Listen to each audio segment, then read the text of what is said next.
উম্মতের মা উম্মাহাতুল মুমিনিন হযরতে খাদিজাতুল কুবরা রাদিয়াল্লাহু আনহা জীবনটা তো পবিত্র ছিল। আল্লাহর রাসূলকে এত বেশি আমার আল্লাহ দয়াময় খুশি হয়ে আম্মা জান হযরতে খাদিজাতুল কুবরা রাদিয়াল্লাহু আনহাকে সালাম প্রেরণ করেছিলেন না করেন নাই? আল্লাহ নবী বলেন আসমানের নিচে জমিনের উপরে খাদিজার মতো আর একটাও মহিলা নেই। সেই সৌভাগ্যবতী মা ঘরে যখন নবী আমার দুঃখ কষ্ট বেদনা নিয়ে ফিরতেন, আমার রাসূলুল্লাহর জন্য বড় সান্ত্বনার অপশন ছিল। আমার নবীকে বড় সান্ত্বনা দিতেন, আমার নবীর সেবা খেদমত করতেন। স্ত্রী হয়ে স্বামীকে কেমন ভালোবাসা দিতে হয় পৃথিবীর মানুষের কাছে মা খাদিজাতুল কুবরা আদর্শটা আজও সোনার মানিক যুবকেরা, আব্বারা মায়েরা, এই দুজনা ছিল আমার নবী জীবনের বড় সাহারা।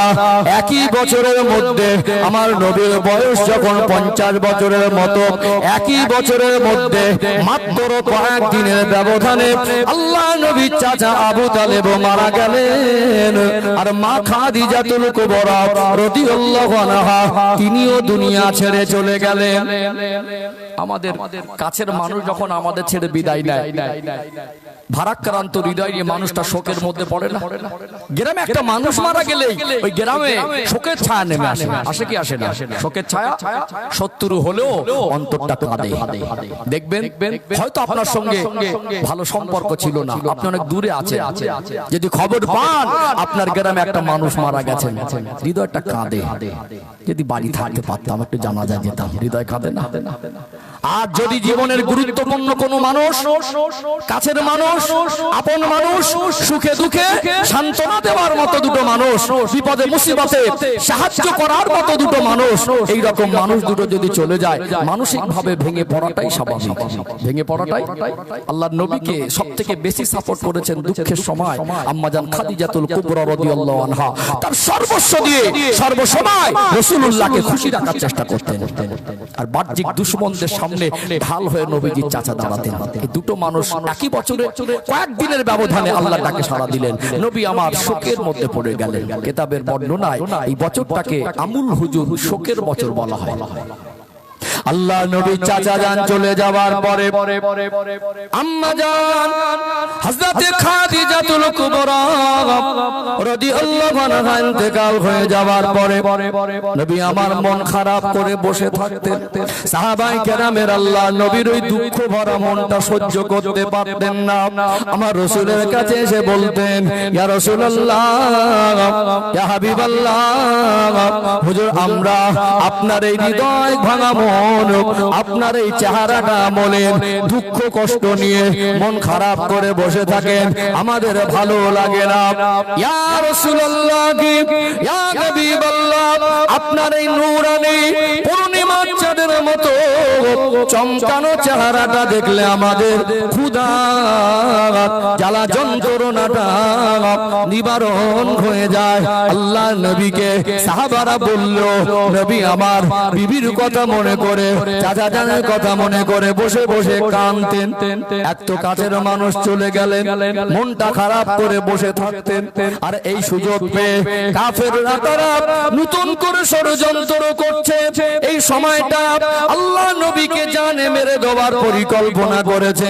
আল্লাহ নবী বুঝতে পেরে গেলেন কাফেররা এমন ষড়যন্ত্র করেছে, আমার চাচাও নাই আর খাদিজাতুল কুবরাও নাই, আমার এই মুহূর্তে মক্কার জমিনে থাকাটা নিরাপদ মনে হচ্ছে না। মক্কার জমিনে থাকাটা এই মুহূর্তে নিরাপদ মনে হচ্ছে না। কিছুটা যদি দেখবেন বিপদে মুসিবতে পড়লে সেই সময় যদি শত্রু পক্ষ শত্রুতা বেশি করে, কষ্টটা বেশি লাগে না? আজও কিছু কিছু মানুষ আছে দেখবেন আবু জেহেলের চরিত্র নিয়ে বেঁচে আছে। মানুষ যখন বিপদে পড়ে তখন তার পিছনে বেশি করে ষড়যন্ত্র করে, আছে না নেই? আছে না? এটা হলো আবু জেহেলদের চরিত্র। আল্লাহ নবীকে জান মেরে ফেলার পরিকল্পনা করছে। এতদিন আবু তালেব ছিল বড় সাহারা, এতদিন খাদিজাতুল কুবরা রাদিয়াল্লাহু আনহা তিনিও ছিলেন সাহারা। এখন ভেঙে পড়ে আছে এই অবস্থা, আল্লাহ রাসূলকে মেরে দেবেন চিন্তা করছেন। নবী আমার ভাবলেন আমার দুঃখ কষ্টের সমাজে শত্রুতাটা বেশি বেড়ে গেল। আল্লাহ নবী ভাবলেন যদি একটু কোথাও গিয়ে দুঃখ কষ্ট মন নিয়ে একটু ইতমিনানে শান্তির সঙ্গে কিছুদিন কাটাতে পারতাম। কোথায় যাবেন? আল্লাহ নবীর মনে পড়ে গেল ছোটবেলা 4 বছরের স্মৃতি তায়েফের জমিনে। কোথায়? তায়েফের জমিনে আম্মা জান হালিমাতুস সাদিয়া, না কিছু লাগবে হালিমাতুস সাদিয়া রাদিয়াল্লাহু আনহার কাছে টেবিল ফ্যান হয়তো ভালো রাদিয়াল্লাহু আনহার সঙ্গে টানা জীবনে 4 বছরের স্মৃতি জড়িয়ে আছে, আছে না? 4 বছর লালিত পালিত হয়েছিলেন। নবী আমার ভাবলেন এই মুহূর্তে মনে হয় তায়েফে যদি যাই, সেখানে আবহাওয়াটাও অনেকটা ঠান্ডা প্রকৃতির। আশ্চর্য হয়ে যাবেন 100 কিলোমিটার অ্যাপ্রক্স রাস্তা। কতটা? 100 কিলোমিটার অ্যাপ্রক্স রাস্তা, খুব বেশি না। কিন্তু মক্কার শহরের যে ওয়েদার কখনো কখনো প্রচন্ড গরমে 46 47 ডিগ্রি 50 ডিগ্রি হয়ে যায়। আমাদের এই সমস্ত ওয়েস্ট বেঙ্গলে যখন প্রচন্ড গরমের সময় 40 41 ডিগ্রি হয়, 40 পর্যন্ত ওঠে। বাঁকুড়া পুরুলিয়ার দিকে পাহাড়ি এলাকায় কিছু কিছু জায়গায় 41 42 হয়। এই 40 ডিগ্রি উঠলে আমাদের মানে জান হাই পাই করে। কোথায়? মক্কা শহরে 42 46 48 50 পর্যন্ত উঠে যায়। 100 কিলোমিটার তায়েফের জমিনে যাবেন, ওখানে গিয়ে একটা শান্তি ঠান্ডা বাতাস পাওয়া যায়। জোরে বলুন। নিজে উপলব্ধি করেছি মক্কার জমিনের আবহাওয়া ওয়েদার আর 100 কিলোমিটারের ব্যবধানে তায়েফের জমিনের ওয়েদারটার ভিতরে মনে হবে একটা এসির মধ্যে আছে। আলহামদুলিল্লাহ, এই তায়েফের জমিন একটু শান্তির জায়গা। আল্লাহর নবী ভাবলেন যে তায়েফের জমিনে কিছুদিন একটু শান্তিতে থাকতেও পারবো, আর এই সুযোগে আল্লাহ যে আমায় দায়িত্ব দিয়েছেন এই সুযোগে তায়েফের দিন প্রচারের সুযোগটাও হয়ে যাবে। দিন প্রচারের দায়িত্বটা নবী বলেন নাই।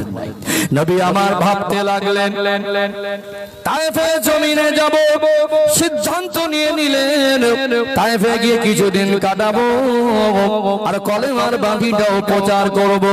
আল্লাহ নবীর একটা পোষ্য পুত্র ছিলেন, ছোট থেকে জানাকে লালিত পালিত করেছিলেন, যার নাম হলো হযরত যায়েদ ইবনে হারেসা রাদিয়াল্লাহু আনহু।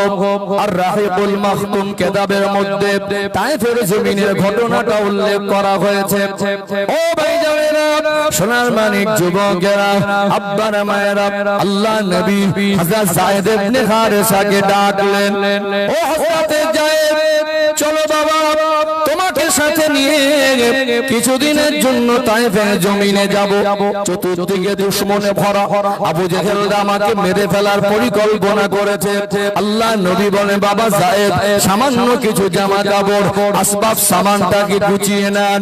হযরত যায়েদ ইবনে হারেসা রাদিয়াল্লাহু আনহুকে সঙ্গে নিয়ে তায়েফের জমিনে নবী চলে গেলেন। টানা 1 মাস ধরে তায়েফের অলি গলিতে মানুষের দাঁড়ে দাঁড়ে গিয়ে নবী আমার কলেমার বাণী প্রচার করেন। ও তায়েফবাসী, ও তায়েফের মানুষ, আপনারা কি আমায় চিনতে পেরেছেন? আমি সেই মুহাম্মদ সাল্লাল্লাহু আলাইহি ওয়াসাল্লাম। আমার 4 বছরের শৈশবকালের স্মৃতি এই তায়েফের জমিনে মিশে আছে। আল্লাহ আমায় নবুয়ত দিয়েছেন, কলেমা প্রচারে মহান দায়িত্ব দিয়েছেন। আপনারা ঈমানের কলেমা পড়ে নেন, লা ইলাহা ইল্লাল্লাহু মুহাম্মাদুর রাসূলুল্লাহ সাল্লাল্লাহু আলাইহি ওয়াসাল্লাম। 1 মাস কলেমার বাণী প্রচার করার পরেও একটাও তায়েফবাসী মানেনি। সমাজে কিছু উগ্র মানুষ থাকে, হিংস্র প্রকৃতির মানুষ থাকে। চেহারা সুন্দর হলে কি হবে, আচরণ আখলাক চরিত্র সুন্দর নয়, মনটা বড় পাষাণ।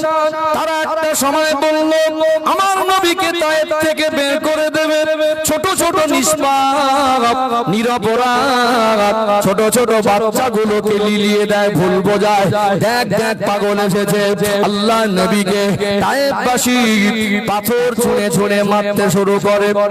আমার আপনার দয়ার নবী নূরানী পূর্ণিমার চাঁদের মতো চমকানো চেহারা মোবারক পাথরের আঘাতে রক্তাক্ত হয়ে গেল। আমার রাসূলুল্লাহ শরীরে পিরাহান জুব্বা মোবারকটা রক্তে লাল হয়ে গেল।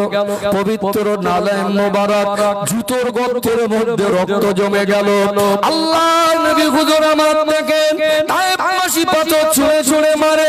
রাসূলুল্লাহ পোষ্য পুত্র হযরত যায়েদ ইবনে হারেসা রাদিয়াল্লাহু আনহু আর থাকতে পারেন না। আমার রাসূলকে জানের থেকে বেশি ভালোবাসতেন। আমার সামনে আমার রাসূলকে ওরা পাথর ছুঁড়ে মারবে, নিজের সিনাটা পেতে দেয়, কিন্তু তায়েফবাসীর উদ্দেশ্য আমার নবীকে পাথর মারা।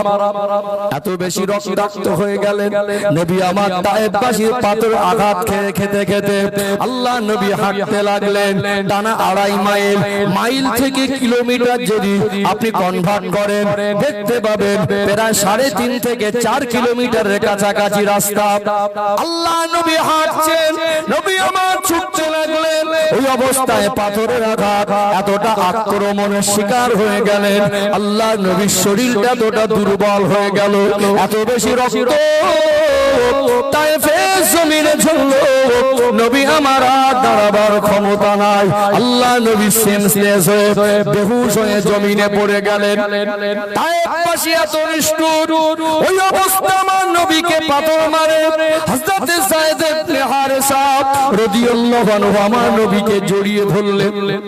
তায়েফবাসী মনে করে আমার রাসূল হয়তো জানে মরে গেছেন, মারা গেছেন, ইন্তেকাল করেছেন। তারা পিছনে চলে গেল। হযরত যায়েদ ইবনে হারেসা রাদিয়াল্লাহু আনহু আমার নবীকে জড়িয়ে অনেক কষ্ট করে কোলে করে তুলে একটা আঙ্গুর বাগানের একটা আড়ালে আশ্রয় নিয়েছিলেন। আল্লাহ নবীকে নিয়ে আঙ্গুর বাগানের মধ্যে আমার রাসূলুল্লাহ মাথা মোবারক যায়েদ ইবনে হারেসা রাদিয়াল্লাহু আনহুর কোলের উপরে রক্তমাখা চেহারা দেখে হযরত যায়েদ ইবনে হারেসা রাদিয়াল্লাহু আনহু হাত থাকতে পারেন না। দুটা চোখ থেকে টপ টপ করে পানি ঝরে। আমার রাসূলুল্লাহ নূরানী কপাল মোবারকে চুমা দেন, আসমানের দিকে মুখটা তুলে কষ্ট ভরা মন নিয়ে আল্লাহকে ডাকেন, আল্লাহ ও দয়াময় আল্লাহ, আমি আমার নবীর কষ্ট আমি আর সহ্য করতে পারছি না। আল্লাহ আমার হাবিবের হোশ মোবারক এনায়েত করে। আমার নবীকে কেঁদে কেঁদে করুণ সুরে ডাকেন, ইয়া রাসূলুল্লাহ, ইয়া হাবিবাল্লাহ, হুজুর একবার আপনি চক্ষু মোবারক মেলে দেখেন। আল্লাহ নারাজ হয়ে গেলেন, আরশ আজিমে ডাকলেন, ও ফেরেশতা জিবরাইল, যান যান আমার প্রিয় হাবিবের দরবারে চলে যান। তায়েফবাসী এত নিষ্ঠুর, আমার রাসূলকে এমন ভাবে কষ্ট দেয়, আমি আল্লাহ আমার আর ভালো লাগে না। আমার রাসূলের কাছে গিয়ে অনুমতি চাইবেন, আমার হাবিব যদি একবার বলে গজবের ফেরেশতাদের নিয়ে যান, বড় বড় পাহাড়গুলো তুলে এনে আমার নবীর দুশমনদেরকে মিটিয়ে দেন। তায়েফবাসী যারা আমার নবীকে মেরেছে তাদেরকে ধ্বংস করে দেন। এমন সময় আমার আল্লাহ আমার আপনার নবীর হোশ মোবারক এনায়েত করেছিলেন। জোরে বলুন সুবহানাল্লাহ। আল্লাহ নবী চক্ষু মোবারক মেলে দেখলেন, মাথাটা হযরত যায়েদ রাদিয়াল্লাহু আনহুর কোলে।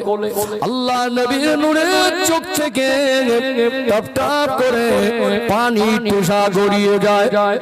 হযরত যায়েদ রাদিয়াল্লাহু আনহু বলে, ইয়া রাসূলুল্লাহ, ইয়া হাবিবাল্লাহ, আপনার শরীরে কি বড় কষ্ট হচ্ছে? আল্লাহ নবী বলে, বাবা যায়েদ, একটু যদি পানি পেতাম।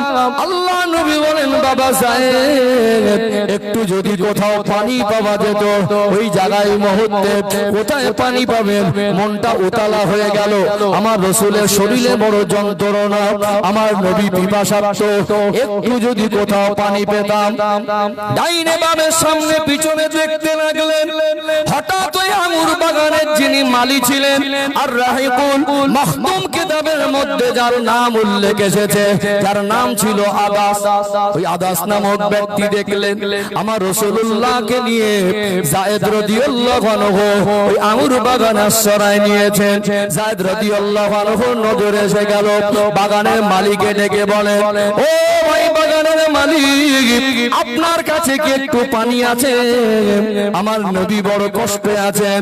ওই বাগানের মালিক হযরত যায়েদ ইবনে হারেসার কাছে আর গিয়ে আসলেন। ওই আদাস নামক ব্যক্তি আমার নবীর চেহারা মোবারক দেখে হৃদয়টা বিগলিত হয়ে গেল। পানি নেই তো কি হয়েছে? ওই বাগান থেকে পাকা পাকা আঙুরগুলো ছিঁড়ে ছিঁড়ে হিংড়ে রস পার করে আমার আপনার নবীর খেদমতে পেশ করা হলো। ওই অসুস্থ জ্বালা যন্ত্রণা শরীর নিয়ে আল্লাহ নবী বলে, বাবা যায়েদ একটু আমাকে তুলে বসান, একটু আমাকে একটু টেক লাগিয়ে বসান। আল্লাহ নবী উঠলেন, ডান হাতে এই আঙুরের রসের পাত্রটা ধরলেন, বিসমিল্লাহ বলে পাঠ করলেন। এই শব্দটা ওই বাগানের মালিক আদাস নামক ব্যক্তিটা শুনে সঙ্গে সঙ্গে বললেন, ভাই ইনি কে? এনার পরিচয়টা একটু বিস্তারিত বলেন। এই বাগানের মালিক আদাস নামক ব্যক্তি পূর্ববর্তী আসমানি কিতাব তাওরাত কিতাবের মধ্যে অন্যান্য নবীদের ঘটনা আর আমার নবীর আগমনের ঘটনা সম্পর্কে তার জানা ছিল। তিনি বলে উঠলেন, এই বিসমিল্লাহ শব্দটা এটা তো নবীদের ভাষা। মুসা আলাইহিস সালাম বলতেন, ঈসা আলাইহিস সালাম বলতেন, হারুন আলাইহিস সালাম বলতেন, দাউদ আলাইহিস সালাম বলতেন। ইনি কে? আমার নবীর পরিচয় শুনে ওই আদাস নামক ব্যক্তিটাও ঈমানের কলেমা পড়ে মুসলমান হয়ে গিয়েছিলেন। বলুন সুবহানাল্লাহ। আল্লাহ নবী হুঁশ ফিরে পেলেন, আঙ্গুরের রস পান করলেন। এমন সময় জিবরাইল আমিন আলাইহিস সালাম হাজির। আসসালামু আলাইকা ইয়া রাসূলুল্লাহ, আসসালামু আলাইকা ইয়া হাবিবাল্লাহ। আল্লাহ পাক নারাজ হয়ে গেছেন, আমাকে প্রেরণ করেছেন, গজবের ফেরেশতাদের সাথে নিয়ে এসেছি। একবার আপনি অনুমতি দিলে আপনাকে যারা এত কষ্ট দিয়েছে ওদের ধ্বংস করে দেব। আল্লাহ নবী চেহারা মোবারক তুলে জিবরাইল ফেরেশতাকে জবাব দিয়েছিলেন, আল্লাহ পাকের ফেরেশতা ও হযরত জিবরাইল, আল্লাহ পাক তোমাকে বদদুয়া করার জন্য পাঠায় নাই। ওমা আরসালনাকা ইল্লা রাহমাতাল লিল আলামিন। আল্লাহ আমাকে तमाम সৃষ্টি জগতের জন্য রহমত করে পাঠিয়েছেন। আমি যদি বদদুয়া করে দেই আমি জানি ওরা ধ্বংস হয়ে যাবে। আল্লাহ আমার নবীকে এত বেশি ভালোবাসতেন। আমার নবী হলেন মুস্তাজাবুদ দাওয়া। আল্লাহর কাছে যদি কোনো অভিযোগ আর আবেদন নিয়ে হাতটা তোলেন আমার আল্লাহ হাতটা ফিরিয়ে দেন না। বলুন তো নবীরা বদদুয়া করার কারণে আল্লাহ আসমান থেকে গজব নাজিল করেছে না করে নাই? নূহ আলাইহিস সালামের কওমকে আল্লাহ পানিতে চুবিয়ে মেরেছেন।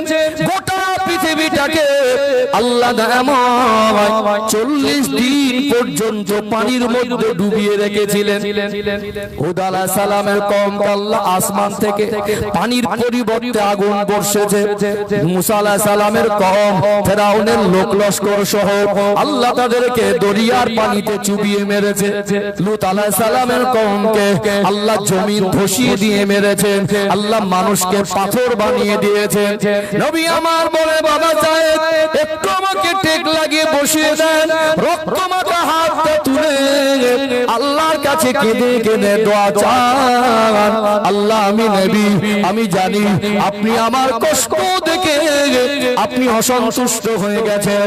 আমি আমার উম্মতি দিগকে ক্ষমা করে দিয়েছি। আল্লাহ আপনি তায়েফবাসীকে ক্ষমা করে দেন। রক্তের বিনিময়ে আল্লাহ ওদের বদলার প্রতিশোধ চাই না, বরং এই রক্তের বিনিময়ে আমি রাসূলুল্লাহ তায়েফবাসীদের জন্য হেদায়েতের দোয়া চাই। আল্লাহ নবী দোয়া চাইলেন। আল্লাহ নবী বলেছিলেন, ও হযরত জিবরাইল, আমার বিশ্বাস আমার এই রক্তের বদলা না আছে, রক্তের বিনিময়ে আল্লাহর কাছে হেদায়েত চেয়েছি। একদিন আমার আল্লাহ এই তায়েফের জমিনে কলেমার পতাকাটা ওড়াবে। আজ গোটা তায়েফের জমিনে ইসলামের আলো ছড়িয়ে গেছে না যায় না? গেছে না যায় না? যারা মানুষকে মরা বলে এত মারা মেরেছে, মনে করেছেন মারা গেছেন, আমার রাসূল ইন্তেকাল করেছেন, এই রকম দুশমন 2.5 মাইল পর্যন্ত পিছন থেকে তাড়া করে পাথর ছুঁড়ে মারতে আসলেন। আমার নবী তাদের বিরুদ্ধে আল্লাহর কাছে অভিযোগ না করে, বদদোয়া না করে, ক্ষমা করে দিয়ে তাদের হেদায়েত চাইছেন। ওই কঠিন মুহূর্ত, কষ্ট, দুঃখ, বেদনা সহ্য করা, শত্রুদের প্রতিশোধ না নেওয়া, এটা নবীর জীবনের বড় ধৈর্য সবর ছিল না? সবর ছিল না? একটু হাহুদান না। আল্লাহ বলছেন লাকাদ কানা লাকুম ফি রাসূলিল্লাহি উসওয়াতুন হাসানাহ, আমার হাবিবের মধ্যে রয়েছে তোমাদের জন্য উত্তম আদর্শ। নবীর জীবনে 63 বছরের জীবনে সব থেকে দুটো জায়গায় বেশি কষ্ট পেয়েছিলেন, একটা হলো তায়েফের জমিনে, আর একটা হলো উহুদের ময়দানে। নবী পৃথিবীর মানুষকে শিক্ষা দিলেন ক্ষমা করা মহাগুণ। নবী আবার শিক্ষা দিলেন এত কষ্ট, বেদনা, দুঃখের মধ্যে আমি রাসূলুল্লাহ সবর করেছি। কি করেছি? আমাদের ধৈর্য কোথায়? এখন সব 440 ভোল্টেজ, বুঝতে পারছেন না কতটুকু সবর আমাদের ভিতরে আছে? চলুন একটু বাস্তবতার সঙ্গে মেলাই। আমি তো রাসূলের জীবনী থেকে দৃষ্টান্ত তুলেছি। আজকে আমাদের সাংসারিক জীবনে অশান্তি আছে না নেই? একটু হ্যাঁ হুদান, বেশি না কম? বেশি, মারাত্মক একটা পর্যায়ে চলে গেছে। আমরা বলছি আমরা আপডেট হয়েছি, আমাদের সম্পর্ককে আপডেট করে পবিত্র করতে পারিনি। স্ত্রী যেমন আর স্বামী তেমন। আপনি পুরুষ মানুষ, সংসারের বোঝা আপনার ঘাড়ে। আল্লাহ পুরুষ মানুষকে এমন হৃদয় করে দিয়েছেন, এমন মন করে দিয়েছেন, খুশি মনে সংসারের বোঝাটা নিজের ঘাড়ে উঠিয়ে নেয়। কি খুশি মনে দেখবেন, এত কষ্ট করে না গেঞ্জিটা ঘামে ভিজে থাকে, বাড়িতে আসলে গেঞ্জিটা নিংড়ালে টপ টপ করে ঘাম বের হবে। ওই কষ্টের টাকা দিয়ে যদি বাচ্চার একটা পোশাক কিনে দিতে পারে, মাকে একটা কাপড় কিনে দিতে পারে, 1 কিলো গোশত এনে বা ভালো খাবার এনে, মাছ এনে পরিবারের মুখে একটু ভালো খাবার তুলে দিতে পারে, ওই সারা দিনের কষ্টটা যেন মনের মধ্যে, হৃদয়ের মধ্যে নিবারণ হয়ে যায়। পুরুষ মানুষ কখনো সংসার চালাতে গিয়ে দেনা হয়, কখনো অর্থনৈতিক অবস্থা খারাপ হয়, কখনো দুশ্চিন্তা হয়, কখনো রাগ হয়, কখনো মেজাজটা একটু গরম থাকে না? বাড়ি আসলেন, ইসলামের শিক্ষা হলো রাগ, টেনশন স্ত্রীর উপরে প্রয়োগ করা যাবে না। ধৈর্য ধরাটাই হলো ইসলামের শিক্ষা। ধৈর্য ধরা ইসলামের শিক্ষা। যদিও রাগ, টেনশন বা বিভিন্ন রকম মানসিক চাপ, এই চাপটুকু নিয়ে বাড়ি এসে যদিও ভুল করে স্ত্রীকে দুটো কথা বলেই ফেলে, তারপরও তো স্ত্রী হিসাবে সহ্য করা দরকার আছে। আছে না নেই?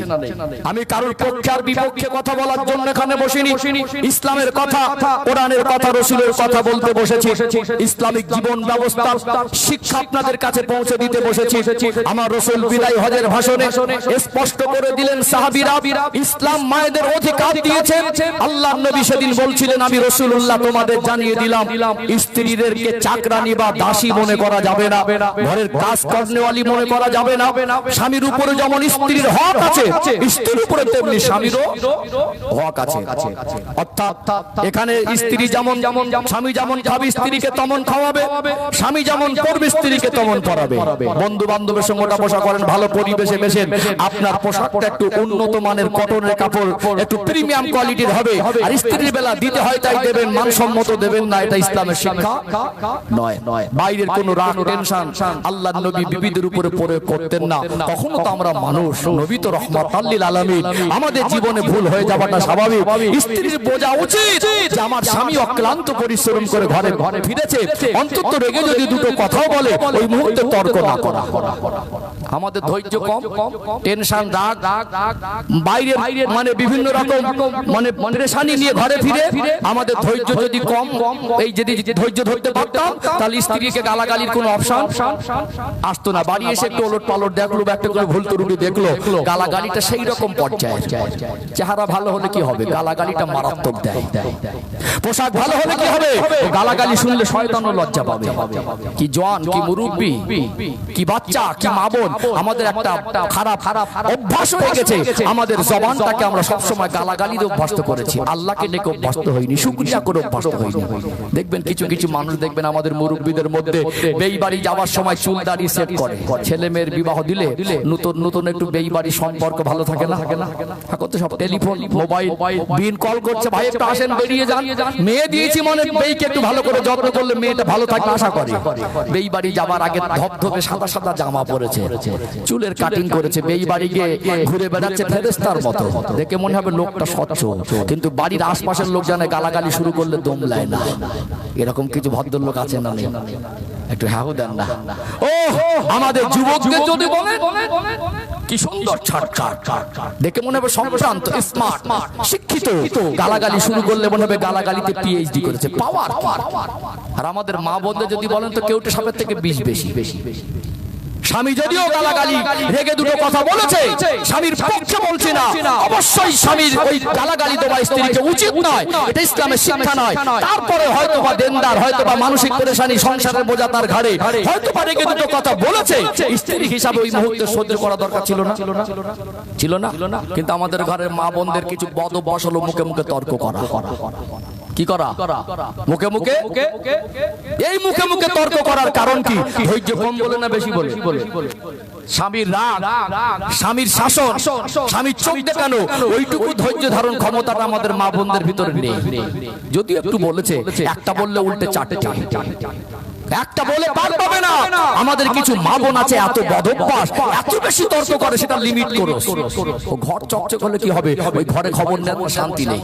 যে সমস্ত মায়েরা স্বামীর সঙ্গে মুখে মুখে তর্ক করে, সেই সংসারের শান্তি হতে পারে? একটু হ্যাঁ দেন না। কি হচ্ছে, শুধুমাত্র উভয়ের মধ্যে যদি ধৈর্য গুণটা থাকতো, সবরের মতো গুণ থাকতো, তাহলে আমাদের ভিতরে গালাগালির অপশন আসতো বলে মনে হয়। উভয় সহ্য করা দরকার ছিল, কিন্তু মায়ের অবুঝ শিক্ষা নেই। এবারে কি হবে, স্বামী বাড়িতে আসলেই সারা দিনে সব লিস্ট জমা করে রাখে। শাশুড়ি কি বলেছে, শ্বশুর কি বলেছে, ননদ কি বলেছে, বড় যা কি বলেছে, বুঝলো না টেনশনটা স্বামী কি হালাতে আছে। অবশ্যই আপনার দুঃখ কষ্ট, আপনার জীবনের সমস্যা আপনার স্বামীকে হাজার বার বলবেন, সময় বুঝে বলা দরকার। কি সময় বুঝে বাড়িতে এসে অন্তত সামনে এসে হাসি মুখটা দেন, এক গ্লাস পানি দেন, অন্তত স্বামীর সঙ্গে একটু হেসে দুটো কথা বলেন। এসে দেখছে মুখটা 4 কিলো ভারী, কথা বললে 440 ভোল্টেজ, একদম ধারে বারে যাওয়া যাচ্ছে না, উল্টো ঝাড়া মারা। কি হবে, সংসার শান্তি হবে? সংসারে শান্তি হবে না। ধৈর্য সবর কম হলে মানুষ কতটা ক্ষতিগ্রস্ত হয় দেখুন। এই ভুল বোঝাবুঝির কারণে, একটু মানুষের ভিতরে ধৈর্যের কারণে, অ্যাডজাস্টিং, নিজের ভিতরে আন্ডারস্ট্যান্ডিং, সঠিক বোঝাপড়ার অভাবের কারণে স্বামী স্ত্রীর মধ্যে প্রথমে হয় গালাগালি, তারপরে এখন কি হচ্ছে, মারামারি। বাবাজি এখন আপডেট, এখন হচ্ছে দেখছি ছেলেটার বদ অভ্যাস, কথায় কথায় গালাগালি দেয়, কথায় কথায় মুখে মুখে মারে। তাহলে কতদিন একটা মেয়ে সহ্য করবো? অধৈর্য হয়ে যাচ্ছে। যা স্ত্রী বলে যা ইচ্ছা তাই বলবে, যা ইচ্ছা তাই করবে, এটা তো মেনে নেওয়া যায় না। এইবারে দেখবো যে এখানে সংসার তো হবার লাইন নেই, আর মুখ বুঝে সহ্য করবো না। তো মা তুলে, বাপ তুলে, গোষ্ঠী তুলে, খানদান তুলে সবসময় গালাগালি করেন, সেও তো মানুষ কতক্ষণ সহ্য করবে? এখন স্ত্রী যে গালাগালি শুরু করেছে, পুরুষ মানুষ শক্তি বেশি, গুপ গাপ মার শুরু করেছে। দেখলো সারা জীবন কি গালাগালি শুনবার, মুখ বুঝে মার খাবো, সংসার থাকার যাক, উল্টে 2-4 ঘা কষিয়ে দিল। এইবারে রাগ করে দুটো নিষ্পাপ ছোট ছোট বাচ্চাকে নিয়ে বাপের বাড়ি বলছে সংসার করবো না। কি বলছে? সংসার করবো না। পাশ থেকে একজন বলছে, এই দেখ তোর আব্বা তো অসুস্থ, বয়স্ক মানুষ, আর রোজগার করে নিজের ঔষধ কেনার পয়সা পায় না, তুই যে দুটো বাচ্চাকে নিয়ে এসেছিস বলতো তোদের চলবে কি করে? পাশ থেকে এক যুক্তি দিচ্ছে, কেস করে দে, খোরপোশটা পাবে। দিল কেস করে। 4 বছর মামলা চলছে। ক বছর? 4 বছর পরে ছাড়াছাড়ি। প্রথম ছিল ভুল বোঝাবুঝি, স্বামী স্ত্রীর ভুল বোঝাবুঝি যদি হয়, ওটা 4 দেওয়ালের মধ্যেই মিটাতে হবে। সেটা চলে গেল কি গালাগালি, তারপরে মারামারি, তারপরে রাগ করে বাপের বাড়ি, তারপরে কেসকাবাড়ি, তারপরে ছাড়াছাড়ি। ফলাফল কি হলো, কতটা ক্ষতি হলো হিসাব করেছেন? এইরকম সংসার ছাড়াছাড়ি হচ্ছে না, হয় না? হ্যাঁ, তাদেরকে ফল কারণ কি? ধৈর্য কম বলে না বেশি বলে? ভালো করে ভাবুন তো, একটা সোনার সাজানো গোছানো সংসার একেবারে সব তছনছ হয়ে গেল না? আর কি হলো? উভয় পক্ষের গার্জেনদের সম্মান গেল না? আর কি হলো? 4 বছরের স্বামী স্ত্রীর ভরা যৌবনের দাম্পত্য জীবনের মধুময় সময়গুলো একজন আরেকজন থেকে আলাদা হয়ে থাকলো। আর কি হলো? নিষ্পাপ নিরপরাধ ছোট ছোট বাচ্চা, এদের উপরে সেই ইফেক্টটা কি আক্রমণ করলো? ওরা কি জানে? বাবা আর মার যৌথ আদরে, যৌথ তাদের প্রচেষ্টায় একটা সন্তানকে যেভাবে সুসন্তান হিসেবে গড়ে তোলা সম্ভব, বাবা থেকে আলাদা করে মা একটা মেয়ে মানুষ এইভাবে সন্তানকে লালন পালন করতে পারবে? পারবে কি? হয়তোবা অনেকে মনে করে যে আমি অন্য জায়গায় বিয়ে হব, বাপের সংসার ওর সন্তান ওর কাছে থাক, ছেলে মেয়ে রেখেই চলে যাচ্ছে না? অনেকে বলছে আমি বিবাহ করবই না, মরে যদি যাই তো সন্তানকে দেব না। হচ্ছে এরকম একটা সময়কে দেখা যাচ্ছে উভয় পক্ষের গার্জেনদের সম্মানও গেল, 4 বছরের রোজগার ইনকাম সেটাও কেসের পিছনে গেল, সারা জীবনের জন্য কলঙ্কিত হয়ে গেল। যদিও দ্বিতীয় বিবাহ করে, আস্ত জীবন তো বাকি। যদি বিবাহ করে কোনোদিন যদি একটু ভুল বোঝাবুঝি হয়, ওই দ্বিতীয় স্ত্রীটা বলবে প্রথমটা সংসার কেন হয়নি বুঝতে পারছি, বলবে না? আর যদি প্রথম স্ত্রী যে ছিলেন তিনি যদি অন্য কোথাও বিয়ে হয়, তারপরে কোনোদিন স্বামী স্ত্রীর মধ্যে ভুল বোঝাবুঝি হয়, প্রথম স্বামীটা বলেই বসবে ওই সংসারটা কেন করতে পারোনি, এবার তো বুঝতে পারছি। এই কলঙ্কর বোঝাটা সারা জীবন বয়ে বেড়াতে হয়। বাপজিরা ভাইরা, আমাদের প্রত্যেকের উচিত সবর করা। ধৈর্য সবর কম হলে একটা সোনার সংসার তছনছ হয়ে যায়, উভয় পক্ষের গার্জেনদের সম্মান নষ্ট হয়, উভয় পক্ষে সারা জীবন কলঙ্কিত হয়ে যায়, নিষ্পাপ নিরপরাধ বাচ্চার উপরে তার ইফেক্ট পড়ে না?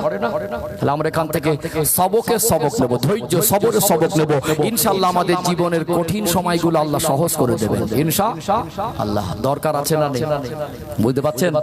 আরো ভাইটাল পয়েন্ট আমি আসছি, এটা যে দাম্পত্য জীবনের সঙ্গে বাস্তবতা মেলালাম।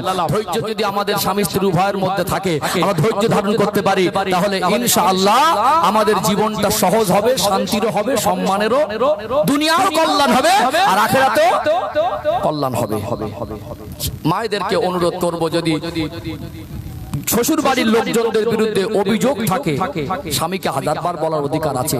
যখন স্বামীর মেজাজ ভুলে তাকে বললেন যে এই হচ্ছে, তিনি এসে একটা ভাববেন, কি মনে হয়? কখনো সান্ত্বনা দেবেন, তিনি পুরুষ মানুষ। এখন পুরুষ মানুষ কি করবে? কষ্ট করে বাড়ি এসে তো শান্তি নেই। মার কাছে গেলে বৌমার বিরুদ্ধে অভিযোগ, আর স্ত্রীর কাছে গেলে শাশুড়ির বিরুদ্ধে অভিযোগ। কোন দিকে যাবে? এদিকে স্ত্রী পক্ষ নিলে মা রাগ করে, আর মার পক্ষে কথা বললে স্ত্রী রাগ করে। পুরুষ মানুষের জীবন যেন একটা বিপদ। মায়েদের ধৈর্য কম বলে না? ধৈর্য কম বলে না? কিছু কিছু বৌমা আছে, এরা শাশুড়িকে মায়ের মতো মনে করতে পারে না। আর কিছু কিছু শ্বশুর শাশুড়ি আছে, ইসলামের শিক্ষা না থাকার কারণে এরা নিজের মেয়ে জামাইয়ের দিকে যে চিন্তা চেতনা রাখে, নিজের বৌমার উপরে সেই ইনসাফ করতে পারে না। মেয়েকে বিবাহ দিয়ে যদি মেয়ের শ্বশুর শাশুড়ি সকালে থালা মেজে দেয়, তরকারি কেটে দেয়, মেয়ে যদি জেদ করে, শ্বশুর শাশুড়ি যদি সহ্য করে, বলবে আমার বেইবিনের মতো মানুষ নেই। কি বলবে? আর মেয়ের জেদ যদি জামাই পূরণ করে, বলবে আমার জামাই তো না, ওটা সোনার জামাই। আর ছেলে যদি স্ত্রীর দুটো কথা শোনে, ছেলে যদি স্ত্রীর কাজে সহযোগিতা করে, ছেলে যদি স্ত্রীকে একটু ভালো মন্দ কিছু কিনে দেয়, তখন বলবে আমার ছেলে আর ছেলে নেই। কি বলে? ছেলে আর ও তোকে দিয়ে দিচ্ছি বাবা, তুই আমার ছেলে নিয়ে থাক। কেন? এতদিন ছিলেন মা বাবার কাছে, এখন তার একটা সংসার হয়েছে, সে বাপ মাকেও দেখবে, তার স্ত্রীকেও দেখবে, সর্বস্ব ছেড়ে এসেছে। আর স্ত্রীকে যদি স্বামী সাহারা না দেয়, তাকে যদি ভালোবাসা না দেয়, তার প্রয়োজন যদি না মেটায়, সে থাকবে কি করে? শ্বশুর বাড়ি ভালো থাকবে যতটা, বৌমা অতটা নিজের কাছে ভালো থাক, এইটা অনেক বাবা মা চায় না। এই জন্য ঘরের বাইরে থেকে চিকচাক হলে কি হবে? ঘরের ভিতরে শান্তি নেই। একটা স্বামী যদি বিছানা সজ্জা হয়ে যায়, স্ত্রী যদি স্বামীর বমি করা নোংরা পোশাক ধুতে পারে, স্ত্রী যদি স্বামীর জন্য বিছানা করে দিতে পারে, কোনদিন স্ত্রী যদি অসুস্থ হয়, প্রয়োজনে অসুস্থ স্ত্রীর তেমন বাড়িতে স্ত্রীর দেখভাল করার লোক যদি না থাকে, কোথাও ভাড়া ঘরে থাকলে, কোথাও কোন রাজ্যে কি কর্মসূত্রে গেলেন, সেখানে যদি স্ত্রী অসুস্থ হয়, প্রয়োজনে স্বামী হয়ে নিজে হাতে রান্না করে তাকে খাইয়ে দিতে হবে, প্রয়োজনে তার পোশাকও ধুয়ে দিতে হবে। এটা হলো ইসলামের শিক্ষা। আমার কথা কি বুঝতে পারছেন? স্বামী সারা জীবন সে খেদমত করবে, কখনো কখনো স্ত্রী যদি অসুস্থ হয়, স্বামীরও তো দায়িত্ব উচিত অন্তত স্ত্রীর ওই দুঃখের সময় পাশে দাঁড়ানো। কিন্তু আমাদের সমাজে পণ্ডিত বেশি, ইসলাম তো বুঝিয়ে দিই, স্ত্রীর কাজে সহযোগিতা করা এটা নবীর সুন্নাত, এটা নবীর সুন্নাত। তবেই তো মিল মহব্বত থাকবে। নবী এটাই শিক্ষা দিলেন, এক পাত্রে খাবে, এক বালিশে ঘুমাবে। আল্লাহর নবী শিখিয়ে দিলেন স্ত্রীদের মুখে নিজে হাতে খাবার উঠিয়ে দিতেন। এটাই তো শিক্ষা। কিন্তু অনেক বাবা মা আছে ছেলে বৌমার মিলটা তাদের সহ্য হয় না, সবর নেই, ভালোবাসা, ভ্রাতৃত্ব, মহব্বত, মিল, বন্ধন এগুলো অনেকে সহ্য হয় না। একজন ভালো থাকলে পাশের মানুষ আর আরেকজন চলে। আমরা তো মানুষের সুখ সহ্য হয় না, ধৈর্য কম। আমরা একটু ভুল বোঝাবুঝিতে হঠাৎ গরম হয়ে যায়, গালাগালি শুরু করি, হট টেম্পারি হয়ে যায়, ছোট বড় কথা বলে দেই। এর কারণে আমাদের ঈমান আমলের উপরে ইফেক্ট আসে না, আসে না? অসুবিধা হচ্ছে নাকি? আলোচনা মগজে ঢুকছে? তাহলে ধৈর্য জিনিসটা আমাদের ভিতরে থাকলে ইনশাআল্লাহ কঠিন সময়টাও সহজে পার করতে পারবো। ইনশাআল্লাহ। ও ভাইজানেরা, সোনার মানিক যুবকেরা, আব্বারা মায়েরা, চলুন আর একটা দৃষ্টান্ত তুলে ধরি। পৃথিবীতে আমরা মানুষ, আল্লাহ আমাদেরকে পরীক্ষা করার জন্য পাঠিয়েছেন। কোরআনুল কারীমের 29 নম্বর পারা শুরুতে একটি সূরা আছে, সূরার নাম হলো সূরাতুল বাকারা। এটা কোরআনুল কারীমের ফজিলাতপূর্ণ একটি সূরা। এটা কোরআনুল কারীমের 67 নম্বর সূরা। যেহেতু প্রসঙ্গ এসেছে একটু আপনাদের মনে করিয়ে দেই, নবী আমার শোনা জবানে জানিয়ে দেন, যদি প্রতিনিয়ত এশার নামাজ আদায় করে সূরাতুল বাকারা তেলাওয়াত করতে পারে, ঘুমাবার আগে আমার আল্লাহ ওই ব্যক্তির মননে পড়ে সূরা বাকারা তেলাওয়াতের আমালের ওসিলায় ওই ব্যক্তির কবরের আযাবকে আল্লাহ পাক ক্ষমা করে দেয়। যদি বলেন না, ফজিলাতপূর্ণ সূরা, কবরের আযাব থেকে বাঁচার একটা আমল হলো সূরাতুল মুলক তেলাওয়াত করা। ক পৃষ্ঠা? খুব বেশি পৃষ্ঠা হিসাব করেন, 2 পৃষ্ঠা, 2.5 পৃষ্ঠা, 3 পৃষ্ঠার মতো। কতক্ষণ লাগবে? যদি মুখস্থ করতে পারেন তো বেশি 5 মিনিট সময় লাগবে, তার কম সময় হয়ে যাবে। তার কম সময়, এখন তার কোরআন শরীফ তেলাওয়াত ঘরে পরিবেশ নেই, এখন সিরিয়াল খতম হয়। এখন কি খতম হয়? নাটক খতম হয়। কত উলঙ্গপনা, বেহায়াপনা, অশ্লীলতা সব আমাদের ঘরের মায়েদের মেয়েদের মধ্যে সব ইদানিং সব দেখা যাচ্ছে। বাংলাদেশীদের ভিডিও দেখে দেখে এই দক্ষিণ 24 পরগনার ইদানিং আমাদের ঘরের তরুণ মেয়েরা কি অপদার্থ স্বামী, কি নির্লজ্জ স্বামী স্ত্রীকে দিয়ে ভিডিও করাচ্ছে ফেসবুকে। রাগ করছেন মনে হয়, কষ্ট পাচ্ছেন মনে হয়।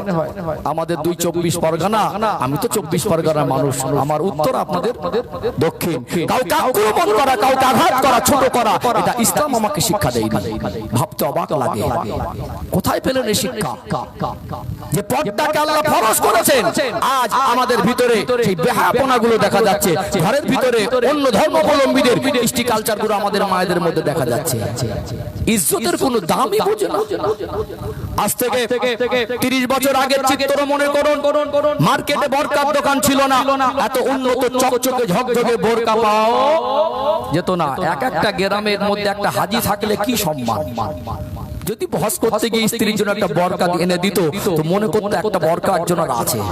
ওই একটা কাপড় তোলা শাড়ি নেই, স্পেশাল করে 8টা 10টা 5টা তোলা নেই, যেটা পরে বাপের বাড়ি থাকতো ওটাই পরে আবার শ্বশুর বাড়ি চলে যেত, যেটা পরে বাড়িতে সংসার জীবন যাপন করতো ওটাই পরে আবার ডাক্তার বাড়ি চলে যেত। আমাদের ডাক্তার বাড়ি যাবার দেশ আলাদা, বাপের বাড়ি যাবার আলাদা, বিয়ে বাড়ি যাবার আলাদা, শ্বশুর বাড়ি যাবার আলাদা, পড়ার আবার আলাদা। হয়েছে না ভাই?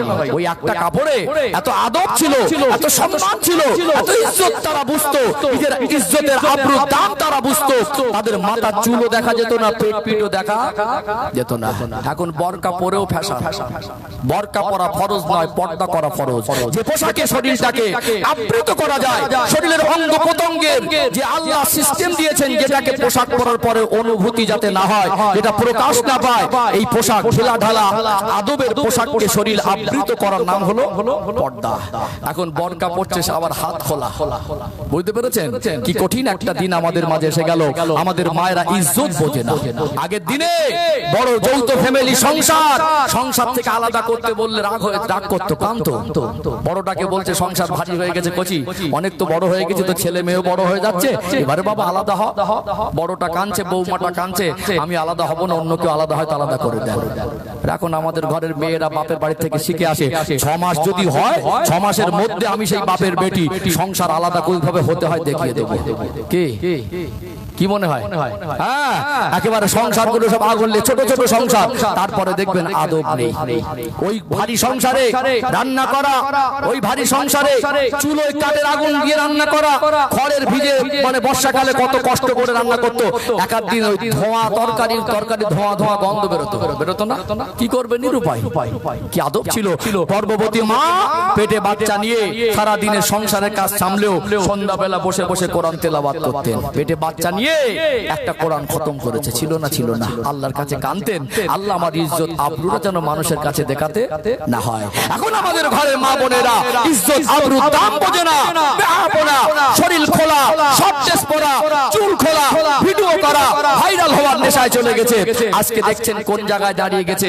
আজকে বর্তমান আমাদের মায়েদের গর্ভবতী হলে একটা মা 9টা মাস বাচ্চাকে গর্ভে রাখলো, নামাজের ধার ধারলো না, কোরআন তেলাওয়াত করলো না, আল্লাহর কাছে কোনোদিন নেক সন্তান চাইলো না, ইজ্জত আবরু হেফাজতের দোয়াটাও চাইলো না। সরকারি হসপিটালে ভর্তি করলে যারা চিকিৎসা করে ডেলিভারির সময় সব কি মহিলা ডাক্তার? পুরুষ ডক্টর নেই? নিরুপায়। একান্ত কারণবশত চিকিৎসার ক্ষেত্রে হয়তো বা জায়েজ হয়েছে। কি করবেন? নিরুপায়, কিছু করার নেই। বাধ্যতামূলকের মতো একটা পর্যায় করে সরকার পক্ষ আমাদের অসুস্থ মানে মায়েদের প্রেগন্যান্সি থাকলে ডেলিভারির সময় আমাদেরকে ভর্তি করতে হয় না? কিন্তু আগে মায়েদের যেমন ইজ্জতের দাম বুঝতো, 200 টাকা শাড়িতে যে পর্দা করেছে, 2000 টাকা শাড়ি দিয়ে সেই পর্দা হয় না। নিজের ইজ্জত যেমন খুলে দিয়েছে, আজ ইজ্জতের দামটাও কমে গেছে। পরপুরুষের সামনে বাচ্চা ভূমিষ্ঠর সময় ইজ্জত আবরুর কোনো মূল্য থাকে না। কি ডাক করছেন নাকি? কথাগুলো বাস্তব না বাস্তব? আল্লাহ বলছেন অকরনা ফি বুয়ুতি কুন্না ওয়ালা তাবাররাজনা তাবাররুজাল জাহিলিয়াতিল উলা। হে দুনিয়ার মহিলারা, তোমরা জাহিলিয়াতের যুগের মেয়েদের মতো উলঙ্গপনা হয়ে বেহায়ার মতো চলাফেরা করো না। একটা কথা সামনে বলবো ডাক করবেন না তো? এটা আমার জীবনের বাস্তবতা বলছি। আমি আমার নিজের ব্যক্তিগত আমার অভিজ্ঞতার কথা বলছি। আপনাদের দক্ষিণ 24 পরগনার একটা পরিবেশ যেটা ইদানিং খারাপ হচ্ছে, আমরা যদি না বলি, আপনারা যদি সচেতন না হন, আগামী দিন এই হারাম জিনিসটা আরো বেশি ছড়িয়ে যাবে। সেটা হলো মহিলা গজল শিল্পী ভাড়া করে এনে গজল লাইট। ডাক করলেন নাকি? কষ্ট পেলেন নাকি? আপনি বলুন। আমি নিজেকে আজও পর্যন্ত বক্তা মনে করতে পারিনি। আমি গুজরাট থেকে পড়াশোনা করেছি, 10 বছর দৌড়া হাদিস পর্যন্ত একটা মাঠে শিক্ষকতা করেছি। বিশ্বাস করুন যে বক্তব্য দিতে গেলে যোগ্যতা, তাকওয়া, পড়াশোনা, পরেশগারিতা লাগে। আমার ভিতরে কিছুই নেই। আমার মতো অযোগ্য বক্তা ওটা পশ্চিম বাংলায় কেউ নেই। তারপরেও আমি আমার ক্ষুদ্র অভিজ্ঞতা বিভিন্ন পরিবেশে মিশে আমার জীবনে কোন মাসে আল্লাহ 18 দিন আকাশ পথে বিমান সফর করে, 18 বার কোন মাসে। কোথায় আসাম, ত্রিপুরা, মেঘালয়, কোথায় কখনো এলাহাবাদ, কখনো বোম্বাই, কখনো রাজস্থান, কখনো আল্লাহ পৃথিবীর এক প্রান্ত থেকে অপর প্রান্ত ঘুরিয়েছেন গোটা পশ্চিম বাংলায়। আমার মনে হয় পুরুলিয়া জেলাতে একটু মাহফিল কম হয়, বাকি সবকটা জেলা আমার লোকদর্পণের মতো। গোটা পশ্চিম বাংলাকে নিয়ে যারা অনলাইনে একটু মোবাইল নিয়ে ব্যবহার করেন, ফেসবুকে ইউটিউবে যারা ইসলামিক জিনিস দেখেন, আপনি বলুন, আপনাকে এখানে বলে যাচ্ছি, সব থেকে যদি বেশি গজল নাইট হয় আর মহিলা গজল শিল্পী যদি বেশি থাকে, সেটা দক্ষিণ 24 পরগনায়।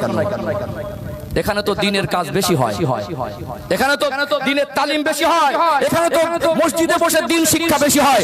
আপনারা আপনাদের ঘরের মেয়েদের মায়েদের কেন রক্ষা করতে পারছেন না? ভাবতে অবাক লাগে। বড় বড় আলেমরা বসে থাকে আর মহিলা শিল্পী শর্ট ড্রেস পরে, মানে টাইট ফিট ড্রেস পরে, সাজসজ্জা করে মজলিসে এসে গজল গাচ্ছে, সেগুলো গানের সুরে ভাসাচ্ছে, আর একজন আলেম বসে আছে। ও তো নিরুপায়। বেশি বললে তো চাকরি থাকবে না। কষ্ট পাচ্ছেন নাকি? কি আশ্চর্য ব্যাপার! অনুরোধ করছি আপনাদেরকে, মায়েদের মেয়েদেরকে হেফাজতে রাখেন। মেয়েদের যদি ভাড়া করে এনে গজল বলানো জায়েজ হতো, ওয়াজ করানো কেন জায়েজ না? আমার কথা মনে বুঝতে পারছেন না? গজল বলানো যদি ভাড়া করে এনে জায়েজ হতো, ওয়াজ করানো কেন জায়েজ না? ওকে তো ওয়াজ করান না। দেখবেন যুবক ছেলেগুলো ওরা বাড়ি থাকবে না আর বাজারে মেলায় ঘুরবে না, এখানে জায়গা দিতে পারবেন না। মায়েরা পর্দায় সুন্দর, আল্লাহদের পর্দার বিধান দিয়েছেন। আপনি আমার একটা মেয়ের মতো, আপনি আমার একটা আপন বোনের মতো। আপনার সঙ্গে আমার যারা কোনো দুশ্মনী নেই। কেন আপনি আখিরাত বরবাদ করছেন? আপনি জানেন আপনার মেয়ে গজল শিল্পী, আর শরীয়তের দৃষ্টিকোণ থেকে আপনি একজন টাটকা দায়ুস। কথা কি রাগ করছেন নাকি? যতদিন বেঁচে থাকবেন গজল শিল্পী ভাড়া করে একান্ত কোনো ছোট বাচ্চা, একটা নাবালিকা একটা বাচ্চা নবীর শানে ইশকে একটা গজল বলবো, আলাদা জিনিস। গজলের বিরোধী আমি না, যদি কেউ আশিকি সুরে গজল বলে সেটা আলাদা জিনিস। কিন্তু মহিলা শিল্পী আর পুরুষ শিল্পী ভাড়া করে এনে এক জায়গায় স্টেজে তুলে দেওয়া, আর মহিলা পুরুষ এক জায়গায় বসে ফাংশনের মতো করে আনন্দ উপভোগ করা, এটা কি ইসলামে জায়েজ হতে পারে? জায়েজ হতে পারে না। আজ আমরা কোথায় নেমে গেছি? আমাদের মেয়েদেরকে আমরা স্টেজ প্রোগ্রাম করাচ্ছি। এটা কি ইসলামের শিক্ষা? ইসলামের শিক্ষা নয়। অপদার্থ বাবা, অযোগ্য বাবা, এদের বাড়ির পরিবারের গার্জিয়ান সবকটা দায়ুস নিজের সন্তানকে দ্বীনের শিক্ষা থেকে বঞ্চিত করে, বরং আজকে আমরা অন্যরকম ভাবে জায়েজ করার চেষ্টা করছি। এখানে ডাইরেক্ট যদি আমরা ফাংশন দেই তো গোনা হবে। লোক বলবে জলসার স্টেজে ফাংশন, তো ফাংশন দিলে তো হারাম কাজ প্রকাশ্যে করতো, এটা তো ঘুরিয়ে সে হারাম কাজটাই করছেন। বুঝতে পারছেন না? এতদিন হারাম কাজ স্টেজের বাইরে হতো, সেটা আস্তে আস্তে স্টেজে উঠে গেছে। আল্লাহ আমাদের হেফাজত করেন, বলেন আল্লাহুম্মা আমিন। মায়েদেরকে বলবো, ইজ্জত আবরুকে যদি আপনি দাম বোঝেন, হেফাজত করতে পারেন, আল্লাহ আপনার ইজ্জত আবরুর দামটাকে বাড়িয়ে দেবে। জোরে বলুন, জোরে বলবেন না? রাগ করলেন নাকি? এখানে যদি রোগ হয় অন্য জায়গায় ওষুধ দিলে কাজ হবে? আমি আপনাদের বলছি না, এখানে এই কথাটা বলার কারণে হয়তো আগামী দিন কোনো যুবক ছেলে বা কমিটির মধ্যে কেউ এসে বলবে জলসাটা একদিন না হয় দুদিন হোক, একদিন গজল নাইট বলবে না, বলবে না? তখন অন্তত আপনারা বলতে পারবেন এখানে হারাম কাজ চলবে না। এইটুকু সচেতন করা, আমরা যদি সচেতন হতে পারি আর আমরা যারা বক্তা আমরা যদি সচেতন করতে পারি, ইনশাআল্লাহ আমাদের থেকে আস্তে আস্তে হারাম কাজগুলোর নিষ্পত্তি হবে ইনশাআল্লাহ।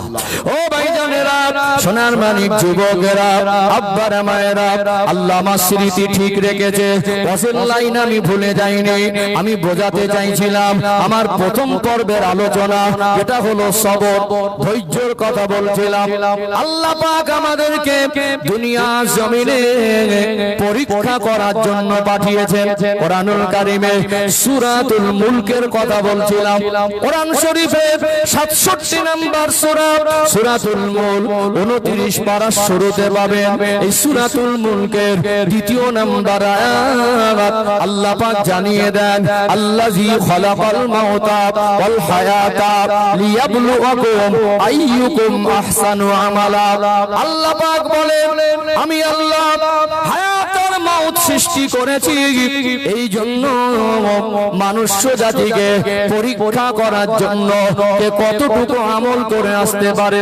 আমাদের হায়াত আর মউতের মাঝে যে সময় আল্লাহ দিয়েছেন, এটা আমাদের দুনিয়ার, আমরা দুনিয়ার হায়াতে জীবন, এই জীবনটা যে যার জায়গা থেকে যে যার অবস্থান থেকে আমরা সকলে পরীক্ষার্থী।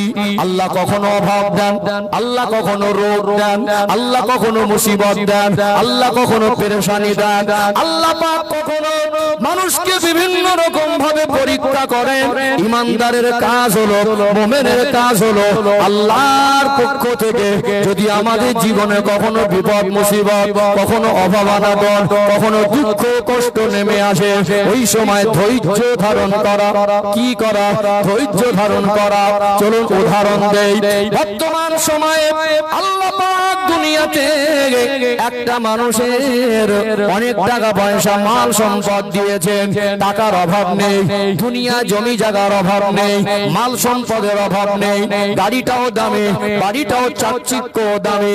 যদি বিবাহ বন্ধনে আবদ্ধ হয় 10 বছর হয়ে গেল, সন্তান যদি না হয়, ওই স্বামী স্ত্রীর দাম্পত্য জীবন 10 বছর যদি সন্তান না হয়, ওদের মধ্যে একটা কষ্ট মনের মধ্যে চাপা থাকে কি থাকে না? 10 বছর সন্তান হয় না, মনের মধ্যে কষ্ট থাকে না? এটা আল্লাহর পক্ষ থেকে একটা পরীক্ষা। এই পরীক্ষা আমরা ধৈর্য হারা হয়ে গিয়ে অনেকে শিরক করে ফেলে। কি করে ফেলে? শিরক করে ফেলে। এমন একটা মান্যত করেছে যে মান্যতটাই শরীয়তে হারাম। কোন এক মাজারে গিয়ে বলছে যদি আমার একটা সন্তান হয় তো এই মাজারে একটা ছাগল দেবো, একটা গরু দেবো। কোন আল্লাহ ওয়ালারা, কোন হাক্কানি আল্লাহর ওলি তারা পৃথিবীর মানুষকে এই শিক্ষা দিয়ে যায়নি। অথচ আমরা ধৈর্যহারা হয়ে গিয়ে আল্লাহ থেকে মুখ ফিরিয়ে নিয়ে আমরা শিরকের পথ বেছে নিই। কিসের পথ? অবশ্যই কি উলামায়ে দেওবন্দ বলেন আর কি ফুরফুরা সিলসিলা বলেন, আমরা মানুষ হিসেবে আমরা কাঁধে কাঁধ মিলিয়ে চলবো। শুধু মানুষ মুসলমানের সঙ্গে সম্পর্ক শুধু ভালো রাখতে হবে এমন নয়, সে যেই ধর্মের হোক আমরা মানুষ হিসেবে মানুষকে ভালোবাসবো, মানুষের সঙ্গে সুসম্পর্ক রাখবো। মাসলাক চার ইসলাম সবার, খুঁটিনাটি মতবিরোধ ছিল আছে থাকবে। আমরা নিজেদের ভিতরে ফিতনা করে ঝগড়া করে দুটো কথা বলে মানুষের ভিতরে ঐক্য নষ্ট করে দিয়ে বিভ্রান্ত করে দিয়ে মানুষের ভিতরে হিংসা ঢুকিয়ে দিয়ে সমাজে কোনো লাভ হবে বরং ক্ষতি হবে। এই সমাজে এরকম লম্বা লম্বা জামা পরে কিছু মানুষের বদ অভ্যাস হলো, দু লাইন একটা বিষাক্ত কথা মানুষের মধ্যে ঢুকিয়ে দিয়ে একজন আর একজনের পক্ষে দাঁড় করে দেবো। দেখতে পাচ্ছেন খবর কোথায় গেল? আমরা আন্দোলন করছি, আমরা ব্যক্তিগতভাবে সংগঠনভাবে মানে সাংগঠনিক ভাবে আমাদের যে মুসলিম পার্সোনাল ল বোর্ডের পক্ষ থেকে যেমন সুপ্রিম কোর্টে ওয়াকফ সংশোধনী আইনের বিরুদ্ধে গিয়ে কেস করা হয়েছে, আমরা ব্যক্তিগতভাবে আমরাও সাংগঠনিকভাবে কেস করেছি। কথা বুঝতে পারছেন না? আজকে জাতির ভিতরে টুকরো টুকরো করা, ভাগাভাগি করা, হিংসা ছড়িয়ে দেওয়া, বিভ্রান্ত করা, এদের ভিতরে শত্রুতা তৈরি করা দেওয়া, বসতে বসে আজকে কি হচ্ছে বুঝে নিয়েছে এদের ঐক্য শক্তি নেই। একটা দিন আপনার বাপের কবরের উপরে বুলডোজার চলবে, সেদিন করার কিছু থাকবে না। আমি রাজনীতির নেতা নয়, রাজনীতির কোন নেতা দালালি করতে বসিনি। আমার 2009 সাল থেকে ব্যাকগ্রাউন্ড দেখে নেবেন, আমি কোন রাজনীতির কারোর পক্ষে আর কারোর বিপক্ষে বলিনি। তো আপনার পার্সোনাল ম্যাটার কোন দল করবেন, তবে এতটুকু বলবো যে দেশের ভালো চায় তার পাশে দাঁড়ানোর চেষ্টা করবেন, এটা ইবাদতের মধ্যে গণ্য হবে। কথা বুঝতে পেরেছেন? সম্মানিত ভাইরা, ভাবতে অবাক লাগে আজকে আমাদের রাজ্যের সরকার এক সময় এই রাজ্যবাসীকে বলছিল যে এখানে এসআইআর হতে দেব না। আপনারা জানেন আজকে নিউজ চ্যানেলের খবরগুলো, পশ্চিম বাংলায় এসআইআর ঘোষণা হয়ে গেছে। কথা কি বুঝতে পাচ্ছেন? কথা কি বুঝতে পাচ্ছেন? যারাই বলছে করতে দিব না, আজকে তাদের কথাগুলো কোথায় গেল? আবার এটাকে রাজনীতির রং লাগাবেন না, আমার ব্যাকগ্রাউন্ড দেখে নেবেন। আমি নীতি আদর্শ বিক্রি করে খাওয়া মানুষ না, এতটুকু বলি। দিনের শেষে সেই বিপদে কিন্তু আমাদের ফেলার চক্রান্ত হচ্ছে। কি মনে হয়? কি মনে হয়? কি মনে হয়? কঠিন দিন এসে যাচ্ছে, কাঁধে কাঁধ মিলিয়ে থাকুন। আপনার যেটা ভালো লাগে করুন, ওকে যে ভালো লাগে করতে দেন। অন্তত ঐক্যবদ্ধ হন, ঐক্য শক্তিটা আলাদা শক্তি। আল্লাহ কোরআন শরীফে বলেন, ওয়াতাসিমু বিহাবলিল্লাহি জামিআ ওয়ালা তাফাররাকু, তোমরা আমি আল্লাহর রশ্মিকে মজবুত করে ধরো, একে অপরে বিচ্ছিন্ন হয়ে যেও না। নিজেদের ভিতরে খুঁটিনাটি মশালা নিয়ে ঝগড়া, মারামারি, বিদ্বেষ, সালাম দেওয়া বন্ধ। এর বদনাম আজকে কোথায় চলে যাচ্ছে বুঝতে পারছেন? সময় আছে, ফিরে আসি। আমরা শরীয়তের মূল ধারায় আমরা প্রতিষ্ঠিত হতে পারিনি, আমাদের মায়েদের পর্দায় আবদ্ধ করতে পারছি না, আমাদের সন্তানদেরকে নামাজে দাঁড় করাতে পারছি না। আজান হচ্ছে কবরস্থানে পাঁচিলের পাশে বসে গাঁজা টানছে, আজান হচ্ছে মোবাইলে গেম খেলা করছে, বাপের গলা ধাক্কা দিচ্ছে, মাকে মানুষ মনে করে না, মানুষকে মানুষ মনে করে না, তাদেরকে নামাজে আনতে পারছি না। খুঁটিনাটি মশালা নিয়ে মানুষের ভিতরে ঝগড়া বাঁধিয়ে দিয়ে তুই ওই দলার মতো ওই দল। কথা বুঝতে পারছেন না? বাজার গরম করছে। এই সমস্ত ফিতনা থেকে দূরে থাকতে হবে। আর কবে বুঝবেন? পিঠে তো ডাল থেকেই গেল, আর কবে বুঝবেন? মানুষকে ভালোবাসা দেন না, মানুষকে বলুন না নামাজে আসেন, মানুষকে বলুন না হালাল রুজি উপার্জন করেন, মানুষকে ঈমানের শিক্ষা দেন। ইনশাআল্লাহ আমাদের ভিতরে হিংসা আস্তে আস্তে দূরে চলে যাবে। ইনশাআল্লাহ।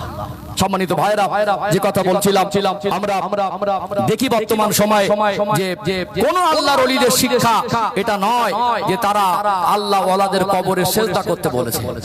এই শিক্ষা কোন আল্লাহর ওলি দিয়েছেন? কি উলামায়ে দেওবন্দের আকাবিররা দিয়েছেন? কি ফুরফুরা শরীফের আমিরুশ শরিয়াত কুতুবুল আলাম মুজাদ্দিদুজ জামান দাদা হুজুর ফিরকে পাঁচ আওলাদ কোনদিন এই কথা মানুষকে বলেছেন? বরং আমাদের আকাবির আমিরুশ শরিয়াত কুতুবুল আলাম মুজাদ্দিদুজ জামান দাদা হুজুর ফিরকে কেবলাদের সঙ্গে আন্তরিক কি সম্পর্ক ছিল। আজ কিছু চুটে মৌলবি আর আজ কিছু মানুষ অল্প বিদ্যা ভয়ঙ্করী সমাজের ভিতরে ফিতনা লাগায়। কি লাগায়? ফিতনা লাগায় না, মানুষকে ভালোবাসা শেখায়, বুকে টানতে শেখায়, মানুষের পাশে দাঁড়াতে শেখান। সম্মানিত ভাইরা, তারা মেহনত করে খেদমত করে এই বাংলা থেকে শিরক বিদআত উৎখাত করতে এসেছিলেন। তারপরেও দেখবেন বহু মানুষ আছেন একটা সময় গিয়ে নিঃসন্তান হয়ে গিয়ে কোন মাজারে গিয়ে সেজদা করে, আছে না নেই? সন্তান হয় না বলে মাজারে সেজদা করলে ঈমান থাকবে না যাবে? ধৈর্য এমন একটা জিনিস, সবর এমন একটা জিনিস, আল্লাহর উপরে আল্লাহর সিদ্ধান্তে আল্লাহর পরীক্ষা সন্তুষ্ট হতে পারলো না, ধৈর্য হারা হয়ে গিয়ে একটা মানুষ মাজারে গিয়ে যদি সেজদা করে আর বলে সন্তান দাও বাবা, সন্তান দাও, ঈমান থাকবে না, ঈমানের 12টা বাজবে। একটু হ্যাঁ দেন না, 12টা বাজবে না। ইন্না শিরকা লাযুলমুন আযীম, আল্লাহ বলছেন নিশ্চয়ই শিরকের গুনাহ সবথেকে বড় গুনাহ। তাহলে ধৈর্য কম বলে একটা মানুষ নিঃসন্তান অবস্থায় থেকে কি হয়, শিরক করে বেঈমান পর্যন্ত। ধৈর্য কম বলে না বেশি বলে? চলুন আমি তো একটু রেফারেন্স দিয়ে কথা বলবো। ফার্স্ট তো কোরআন শরীফ থেকে আরেকটু দৃষ্টান্ত তুলে ধরি, তাহলে আলোচনার ভিতটা আরেকটু মজবুত হবে ইনশাআল্লাহ। আলোচনা অসুবিধা হচ্ছে নাকি? হ্যাঁ ও ভাই সোনার মানিক যুবকেরা, আব্বারা মায়েরা, যেহেতু প্রথম পর্বের আলোচনা করছি সবর, আল্লাহ কোরআনুল কারীমে টোটাল সূরা দিলেন 114টা। কটা সূরা? কোরআন শরীফ 114টি সূরা। 114টি সূরার ভিতরে একটি সূরার নাম হলো সূরাতু ইব্রাহিম। এই দুনিয়ার জমিনে আল্লাহ দয়াময় লক্ষাধিক নবী রাসূলকে পাঠিয়েছেন। এর ভিতরে কোরআনুল কারীমে আমার আল্লাহ 25 জন নবী ও রাসূলের নাম কোরআনুল কারীমে দিয়েছে, না দেয় নাই? কজনের? 25 জনের নাম কোরআন শরীফে এসেছে। কোরআন শরীফে একটি সূরার নাম সূরাতু ইব্রাহিম। আবার আল্লাহ পাকের নবীদের মধ্যে একজন নবীর নাম হলো নবী ইব্রাহিম। হযরত নবী ইব্রাহিম আলাইহিস সালাম সম্মানিত নবী, যিনি হলেন জাতির পিতা। ইব্রাহিম আলাইহিস সালামকে আমার আল্লাহ এত বেশি সম্মান মাকাম দিয়েছেন, তার লকাব হলো ইব্রাহিম খলিলুল্লাহ। আল্লাহ পাক তাকে বন্ধু বলেছেন, খলিলুল্লাহ আল্লাহ দোস্ত বলে সম্বোধন করেছেন। যার নামকরণে আল্লাহ একটা সূরা নাজিল করলেন। ইব্রাহিম আলাইহিস সালামের জীবনের কয়েক হাজার বছর আগের ঘটনা, আমার আল্লাহ সেটা কয়েক হাজার বছর পরে নূর নবী, দয়ার নবী, মায়ার নবীকে এই দুনিয়া জমিনে প্রেরণ করার পরে আল্লাহ পাক কোরআনুল কারীমের আয়াত নাজিল করে আমার আল্লাহ হযরত ইব্রাহিম আলাইহিস সালামের জীবনের ঘটনাগুলো কোরআনের আয়াত সহকারে এই জন্য দিলেন যাতে আমরা নবীর জীবনী থেকে শিক্ষা নিতে পারি। ইব্রাহিম আলাইহিস সালাম যিনি আল্লাহর দোস্ত, যার নামে কোরআনুল কারীমে একটি সূরা 25 জন নবী ও রাসূলের নাম জানার নামটা আল্লাহ একাধিকবার কোরআন শরীফে দিলেন।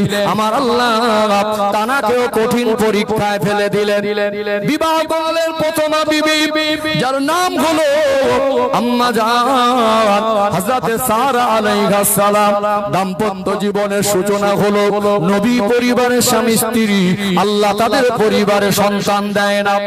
দীর্ঘদিন অপেক্ষা হলো হযরত নবী ইব্রাহিম আলাইহিস সালামের প্রথম স্ত্রী আম্মা জান হযরত সারা আলাইহিস সালাম নিজেই বললেন, ও আল্লাহ পাকের নবী ও আমার প্রাণের স্বামী, আপনি হলেন আল্লাহর প্রেরিত পয়গম্বর। আমাদের পরিবারে যদি একটা সন্তান হতো না জানি কত ভালো হতো। যেহেতু সন্তান হয় না, আমার মনে হয় আপনি দ্বিতীয়বার কোন একটা মহিলাকে বিবাহ করতে পারেন। স্ত্রী পরামর্শ দিচ্ছেন, হয়তো আমাদের পরিবারে একটা সন্তান আল্লাহ দেবেন, এতদিন আমরা অপেক্ষা করেছি, প্রয়োজনে আপনি আর একটা বিবাহ করেন। এটা প্রথমা বিবির পরামর্শ। দ্বিতীয় বিবাহ করলেন আম্মা জান হযরত হাজেরা আলাইহিস সালামকে। কতদিন অপেক্ষা করছেন, তিনি যে ভাষায় নিঃসন্তান অবস্থায় আল্লাহর কাছে দোয়া চেয়েছিলেন, আল্লাহর বড় পছন্দ হয়ে গেল। তার জীবনের ঘটনাটা আল্লাহ পাক কোরআন শরীফে দিলেন। তিনি আল্লাহর কাছে দোয়া চাইতেন, রব্বি হাবলি মিনাস সালিহিন, আল্লাহ আমাকে একটা নেক সন্তান দান করেন। ধৈর্য হারা হলেন না। এতটুকু পৃথিবীর মানুষকে আল্লাহ পাক শিক্ষা দিলেন, সন্তান দেবার মালিক হলেন আল্লাহ। সবাই বলেন কে? সন্তান দেবার মালিক কে? আল্লাহ যাকে ইচ্ছা তাকে ছেলে সন্তান দান করেন, যাকে ইচ্ছা তাকে মেয়ে সন্তান দান করেন, যাকে ইচ্ছা তাকে উভয় মিলিয়ে দেন। আবার আল্লাহ যদি ইচ্ছা করেন নিঃসন্তানও করে রাখতে পারেন। দুনিয়া তো পরীক্ষার জায়গা। ইব্রাহিম আলাইহিস সালাম কত বছর সবর করেছিলেন, কতদিন ধরে দোয়া চেয়েছিলেন। তাফসীরের কিতাব খুলে দেখবেন ইব্রাহিম আলাইহিস সালামের 86 বছর বয়স হয়ে গেল, তখনও সন্তান ছিল না। কত বছর? কম না বেশি? ধৈর্য কম না বেশি? মুখ ফেরালেন না, আল্লাহর কাছে বলেই গেলেন রব্বি হাবলি মিনাস সালিহিন, আল্লাহ আমাকে একটা নেক সন্তান আপনি দেন। তাহলে আল্লাহ শিক্ষা দিলেন সন্তান চাইতে যদি হয় তা আল্লাহর কাছে চাইবে। আমার নবী ইব্রাহিম 86 বছর পর্যন্ত নিরাশ হয়ে যায়নি, তিনি কারোর কাছে হাত পাতেনি, তিনি একমাত্র আল্লাহর কাছে বারবার বলেছেন রব্বি হাবলি মিনাস সালিহিন। আল্লাহর পরীক্ষায় উত্তীর্ণ হয়ে গেলেন, আল্লাহ তানাকে সুসংবাদ প্রদান করলেন। কোরআন শরীফের আয়াত বলছি ফাবাশশারনাহু বিগুলামিন হালিম। আমার নবী ইব্রাহিম আপনি নেক সন্তানের কামনা করছেন এতদিন ধরে, আমি আল্লাহ খুশি হয়ে গেছি, আপনাকে নেক সন্তানের সুসংবাদ দিলাম। জোরে বলুন। তাফসীরের কিতাব এসেছে 86 বছর বয়সে সন্তান হলো, সন্তানটা দোয়ার ফল। কিসের ফল? কত বছর অপেক্ষা করলেন? 86 বছর। ওই সন্তানটা হলেন হযরত নবী ইসমাঈল আলাইহিস সালাম। হযরত নবী সন্তান কি পেলেন? দর ফল হিসেবে নবী সন্তান পেলেন। আবার পরবর্তীতে প্রথমা বিবি মা সারার গর্ভে আল্লাহ একটা বাচ্চা দিলেন, ওই সন্তানটাও নবী ছিলেন, হযরত নবী ইসহাক আলাইহিস সালাম। জানার ছেলে হযরত ইয়াকুব আলাইহিস সালাম, জানার সন্তান হযরত ইউসুফ আলাইহিস সালাম। ওই ইসহাক আলাইহিস সালামের বংশধরে বনি ইসরাঈলের যত নবী এসেছেন আল্লাহ ওই খানদানে পাঠিয়েছেন, আর ইসমাঈল আলাইহিস সালামের বংশধরে আল্লাহ আমার রাসূলকে পাঠিয়েছেন। কথা কি বুঝতে পারছেন? নবী পরিবারের উপর আল্লাহ পরীক্ষা নেয়নি? পরীক্ষা নেয়নি? তাহলে আমাদের ধৈর্য হারা হয়ে গিয়ে যদি আল্লাহ পরীক্ষা নেন নিঃসন্তান করে রেখে, তাহলে আমরা ধৈর্য হারা হব না। আমরা এই মাথাটা আল্লাহ ছাড়া কারোর কাছে নত করব না। যেটা আল্লাহ ছাড়া কেউ দিতে পারে না, সেটা আল্লাহ ছাড়া অন্য কারোর কাছে চাওয়াটাই তো সেরে। কথা মনে বুঝতে পারছেন না? এই মাথা যদি নত করতে হয় কার কাছে? সিজদা দিয়ে আল্লাহর কাছে কাঁদেন, চোখের পানি ফেলেন, তারপরে যদি আল্লাহ নিঃসন্তান করে রাখেন তো ধৈর্য ধারণ করেন। এটা হলো ইসলামের শিক্ষা। অনেক এই সমাজে দেখবেন সন্তান হয় না বলে ওই মেয়েটার উপরে কত রকম শারীরিক মানসিক টর্চার জুলুম অত্যাচার হয় কি হয় না? এটা যেমন হয়, আবার দেখবেন একটা মেয়ের গর্ভ থেকে যদি পর পর 4-5টা মেয়ে হয়, সেই মেয়েটার উপরে জুলুম অত্যাচার হয় কি হয় না? আমাদের ঈমান এত দুর্বল, ইসলামের শিক্ষা থেকে আমরা এতটা অন্ধকারে ডুবে গেছি।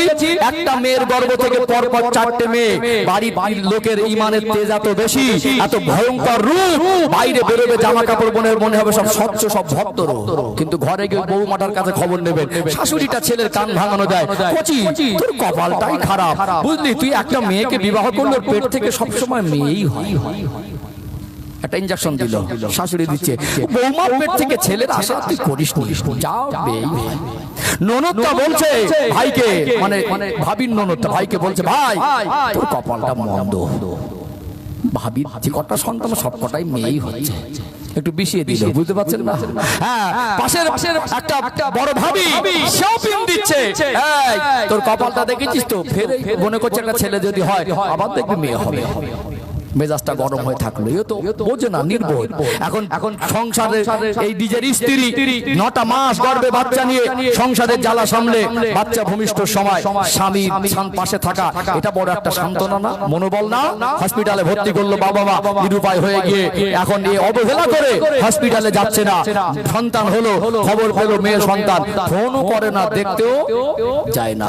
তাদের সন্তান কি করে বাপের বাড়ি নিয়ে গেছে, ভদ্রলোক শ্বশুর বাড়িও যায় না। যত দোষ ওই মেয়েটা, নির্বোধ, অপদার্থ, জীবনটি ইসলামের আলো থেকে অন্ধকার, সে বাপ মা ছেড়ে, জন্মভূমি ছেড়ে, পরিবার ছেড়ে তোমার বাড়িতে এসেছে, আর তোমার পরিবারের রক্তের সম্পর্ক সব একদল হয়ে গেছে। একজন ইমানদার, একজন মুসলমান মেয়ে সন্তান হওয়ার কারণে কোন দৃষ্টিকোণ থেকে সন্তানের মাকে দায়ী করা সম্ভব নয়, দায়ী করা যাবে না। অথচ আমরা পরিবারের সবাই এক পক্ষ নিয়ে মেয়েটার উপরে বিভিন্ন রকম শারীরিক আর মানসিক টর্চার করি না? করি না ধৈর্য কম আল্লাহকে পরীক্ষা নিচ্ছেন আর সেই রাগটা অন্যের উপরে নিরাপদের উপরে চাপিয়ে দেওয়া হচ্ছে যদি দলে ভারী হতো ঘুরিয়ে যদি বলতো দোষটা আপনার এটা তো ইসলামের শিক্ষা না এটা তো ইসলামের শিক্ষা না অথচ আমরা আল্লাহর পরীক্ষা নিয়ে সন্তুষ্ট হতে পারি না ও ভাইজানেরা সোনার মানিক যুবকেরা আব্বারা মায়েরা আল্লাহ নবী হুজুর আমার সোনা জবানে জানিয়ে দেন ও আমার সাহাবীরা আমি রাসূলুল্লাহ জানিয়ে দিলাম আল্লাহ দয়াময় যদি কাউকে চারটে মেয়ে সন্তান দেন ওই চারটে মেয়ে সন্তানের বাবা হয়ে মা হয়ে সন্তান দিগকে সুশিক্ষায় শিক্ষিত করে আদর্শবান সন্তান গড়ে হিসাবে গড়ে তোলে ইসলামের শিক্ষায় শিক্ষিত করে একটা ধার্মিক ছেলে হাতে তুলে দেওয়া এই মেয়েটাকে মানুষ করা লালন পালন করা বিবাহ বন্ধনে আবদ্ধ করিয়ে দেওয়া এই চারটে মেয়ের হক যদি আদায় করতে পারে বিনিময় আমার আল্লাহ ওই ব্যক্তিটার জন্য আল্লাহ জান্নাতটা নসিব করে দেবে সাহাবা হুজুরদের মধ্যে একজন বলে ইয়া রাসূলুল্লাহ ইয়া হাবিবাল্লাহ এটা কত বড় সৌভাগ্যের ব্যাপার যদি আল্লাহ চারটে মেয়ে দেয় সন্তুষ্ট চিত্তে মেয়েকে মানুষ করে হক আদায় করা জান্নাতে যাওয়ার প্রস্তাব যদি আল্লাহ কাউকে তিনটে মেয়ে দেন তো কি হবে আল্লাহ নবী বললেন যদি তিনটে মেয়েও দেয় যদি দুটো মেয়েও দেয় ওই মেয়ে সন্তানের প্রতি খুশি হয়ে আল্লাহ যেটা দিয়েছেন তার প্রতি সন্তুষ্ট থেকে ভালোভাবে মানুষ করে শরীয়তের শিক্ষায় শিক্ষিত করে ভালো ছেলের হাতে তুলে দিলে বিনিময় আমার আল্লাহ আল্লাহ জান্নাত নসিব করে দেবে জোরে বলুন সুবহানাল্লাহ আজকে আমাদের ঈমানের শিক্ষা না থাকার কারণে ইসলামের শিক্ষা না থাকার কারণে ধৈর্য কম হওয়ার কারণে আমরা সব রাগ ওই মেয়েটার উপরে অর্থাৎ সন্তানের মার উপরে প্রয়োগ করি অসন্তুষ্ট প্রকাশ করি এতটুকু ইসলামের শিক্ষা হলো আজকে আপনার সন্তান দিয়েছে মেয়ে বলে অসন্তুষ্ট হয়ে পরিবারের মানুষ মিলে ওই মেয়েটার উপরে টর্চার করছেন এটা শরীয়তে হারাম যদি আল্লাহ আপনাকে 70 বার যদি হজ করার টাকা দেয় স্ত্রীর উপরে বিচার করে তাকে মিথ্যা অপপ্রচার করে তার উপরে জুলুম অত্যাচার করে সে যদি মন থেকে ক্ষমা না করে 70 বার হজ করেও ক্ষমা হবে না আপনার জন্য জান্নাতের রাস্তা আল্লাহ দিয়েছিলেন বিনিময় আপনি জীবনটাকে কঠিন করে নিয়েছেন ধৈর্য সবর কম বলে ও ভাইরা বাবাজিরা এখানে এতটুকু আপনাদের বলি যারা এই নেগেটিভ চিন্তার মানুষ যারা এই মাইন্ডের মানুষ তাদের জীবনের ইসলাম পরিবর্তন যাতে সহজ হয় এখানে একটা শিক্ষা আমার ক্ষেত্রে তুলে ধরা দরকার আছে না নেই আছে না আমি বলবো মেয়ে সন্তান হয়েছে বলে মন খারাপ করে স্ত্রীর উপরে টর্চার না করে যার বিবাহের পরে 15 বছর সন্তান হয় না তার কাছে কি জিজ্ঞেস করুন ছেলে দরকার না মেয়ে দরকার কি বলবে বিবাহ করেছে টাকা পয়সা মাল সম্পদের অভাব নেই কিন্তু সন্তান হয় না 15 বছর ওকে গিয়ে জিজ্ঞেস করেন ছেলে দরকার না মেয়ে দরকার কি বলবে ছেলে হয় আর মেয়ে হয় ওরা ডিমান্ড নেই ওরা চাওয়া পাওয়ার মধ্যে কোনো ছেলে আর মেয়ের ওই আশা নেই আল্লাহ অন্তত একটু আল্লাহ আপনাকে দিয়েছেন বলে আপনি নাশুকরি করছেন আপনি উল্টো রিয়াকশন করছেন মাতব্বরি করছেন নিজের মতো ফয়সালা করছেন আপনার ধৈর্য কম আল্লাহ সিদ্ধান্তের উপর আপনি ধৈর্য ধরে সবর করে অটুট থাকতে পারলেন না এমন সিদ্ধান্ত নেয় ধৈর্য কমের কারণে একজনের হক নষ্ট হয়ে যায় একজনের উপর অবিচার হয়ে যায় এমন সিদ্ধান্ত নেয় এই সন্তানকে কেন্দ্র করে অনেকে ঈমান হারা হয়ে যায় না ঈমান হারা হয়ে যায় তাহলে ধৈর্য কম হলে একটা মানুষ তার কারণে ঈমানটুকু বিক্রি করে দেয় আল্লাহ আমাদের বিভিন্ন পরিস্থিতিতে সুখে দুঃখে বিপদে মুসিবতে সর্বহালাতে আল্লাহ আমাদের পরীক্ষা করার জন্য যে হালাতেই রাখুন আমরা যেন ধৈর্য সবর করে আল্লাহর পরীক্ষায় উত্তীর্ণ হতে পারি আল্লাহ পাক তৌফিক দান করেন বলেন আল্লাহুম্মা আমিন মগজে ঢুকছে আলোচনা ধৈর্য দরকার আছে না আল্লাহ যেটা দিয়েছেন এটাই শুকরিয়া ধৈর্য ধরা সবর করা কি করা সবর করা চলুন আরেকটু বাড়ি শেষ করে দেব কটা বাজে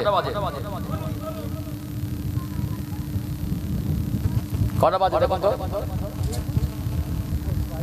উঠেছি কটায় 10টায় 12টার পরে দোয়া করি নাকি ফজরের নামাজ আছে 11:30 বাজে। আমি বললাম ঘড়ি খারাপ নাকি? 11:30 বাজে। তো ইনশাআল্লাহ 12টা পর্যন্ত বক্তব্য করে আর দোয়া করব ইনশাআল্লাহ। যাই হোক, চলুন আরেকটু একটা কথা বলি, দরকার আছে না? আরেকটু ধৈর্য সবরের কথাটা বলছি, আরেকটু পরিষ্কার করি ইনশাআল্লাহ। নবী ইব্রাহিম আলাইহিস সালামের জীবনের অংশ টেনে একটা শিক্ষা পেলাম, একটা শিক্ষা। ও ভাইজানেরা, সোনার মানিক যুবকেরা, আব্বারা মায়েরা, আমাদের জীবনে আল্লাহ কখনো সুস্থতা দান করেন, আবার মাঝে মাঝে আল্লাহ কঠিন রোগ দিয়ে পরীক্ষাও করেন, কি করেন না? এমনও মানুষ আছেন দুনিয়া জুলুম অত্যাচার করে, এমনও মানুষ আছেন আল্লাহকে সেইভাবে ডাকে না, 5 ওয়াক্ত নামাজ পড়ে না, হারাম হালালের বাপ বিচার করে না, সেই রকম ভাবে ঘুরে বেড়াচ্ছে। আবার এমন মানুষ আছে নামাজও পড়ে, হালাল রিজিক উপার্জন করে, তারপরও আল্লাহ তাকে কঠিন রোগ দিয়ে পরীক্ষা করেন। আছে না নেই? মাঝে মাঝে এমন কষ্ট হয়, মনে হয় আমি দিনের পথে থেকেও, সৎ পথে থেকেও বিপদটা যেন আমার বেশি।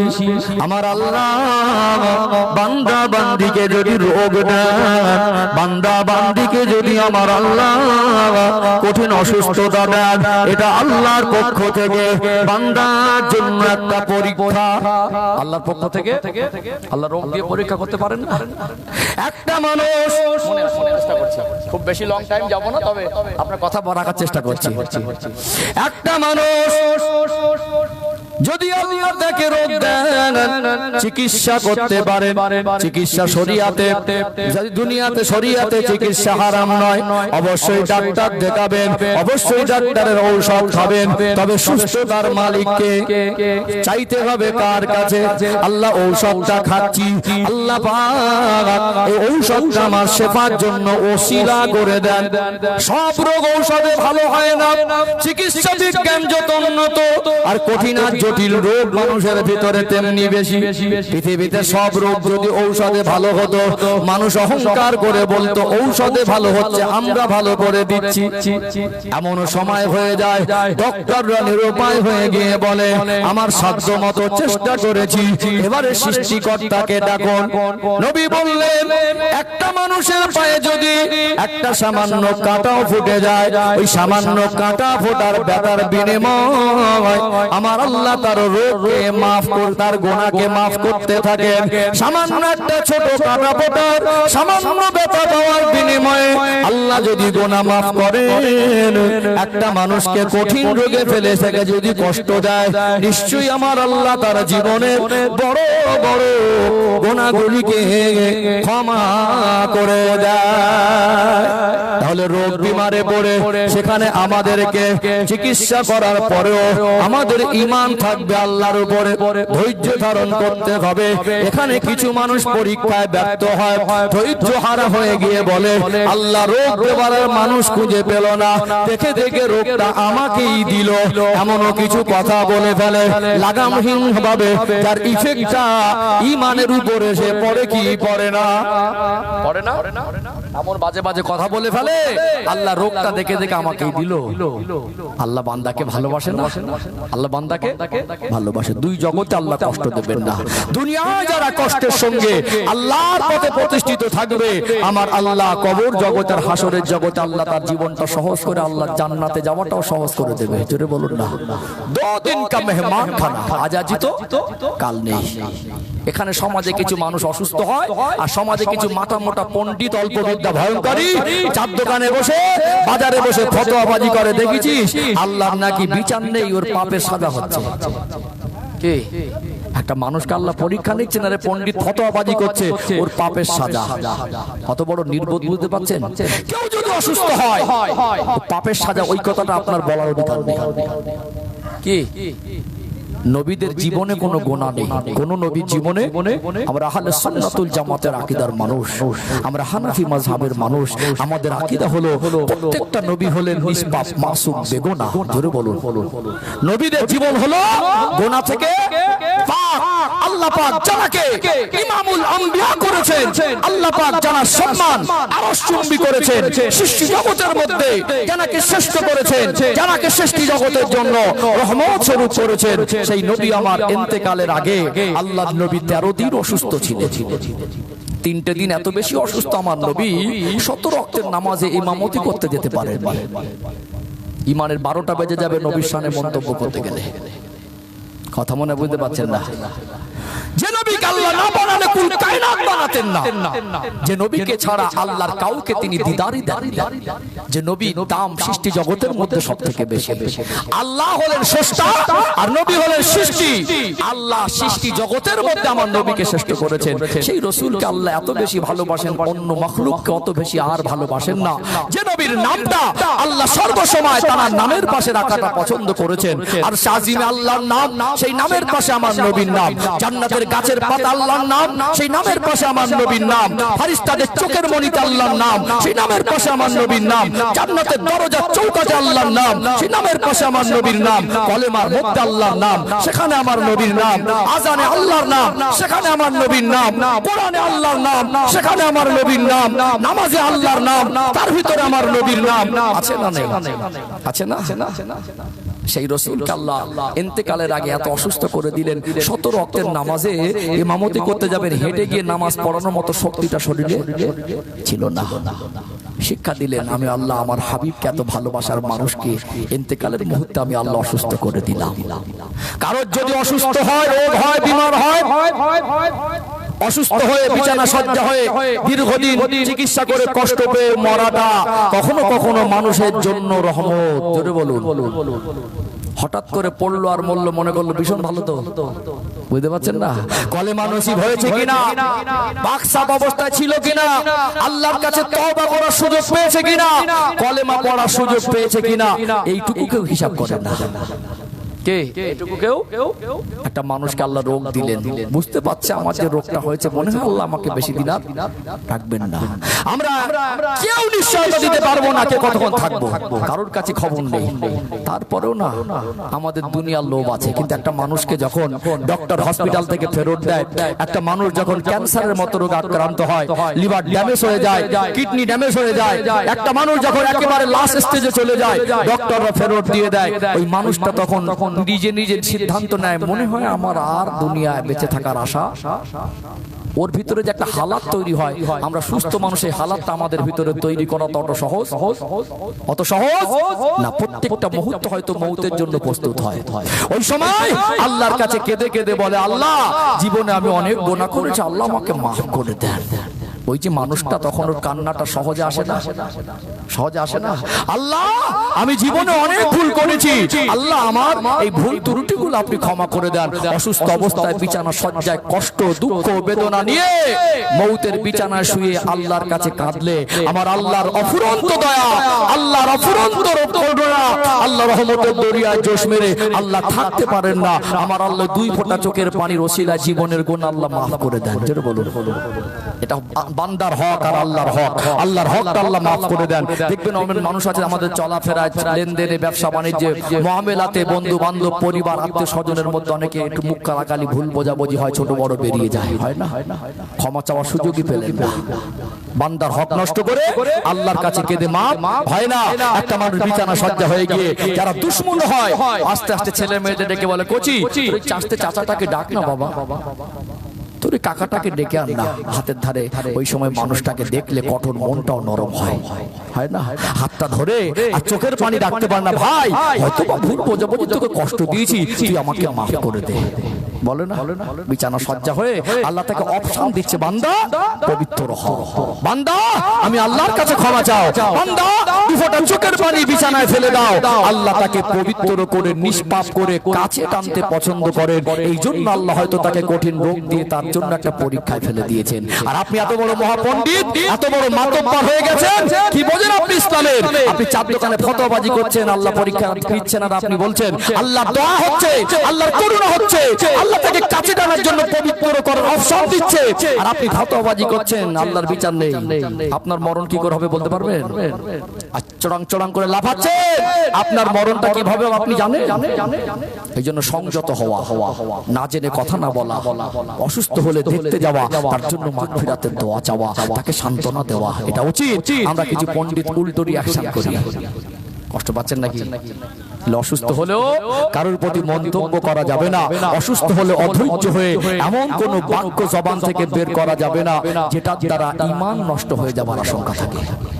কার কাছে কাকে ডাকতে হবে? আল্লাহকে। অনেক মানুষের রোগ সারে না বলে